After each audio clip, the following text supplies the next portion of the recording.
নমস্কার সাপ প্রেমীরা।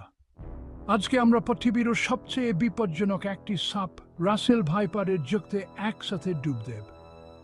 এই সাপটি কেবল কোনো ভাইপার নয়, এটি বিষাক্ত সাপের রাজা।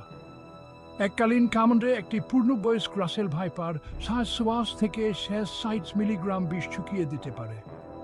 এমনকি ছোটরাও প্রায় 30 থেকে 40 মিলিগ্রাম বিষ বহন করে। অন্যান্য বিষাক্ত প্রাণীর তুলনায় এটি অনেক বেশি বিষ। এখন এই ভাইপারদের মূলত দুই ধরনের হয়: নিউরোটক্সিন এবং হিমোটক্সিন। নিউরোটক্সিন স্নায়ুতন্ত্রকে আক্রমণ করে ধীরে ধীরে প্রধান অঙ্গগুলিকে বন্ধ করে দেয়। বাচ্চাদের ক্ষেত্রে এই অবনতি বড়দের তুলনায় অনেক দ্রুত হয়। একবার কামড় খেলে তাৎক্ষণিক ব্যথা এবং তারপর একাধিক লক্ষণ দেখা দেয়।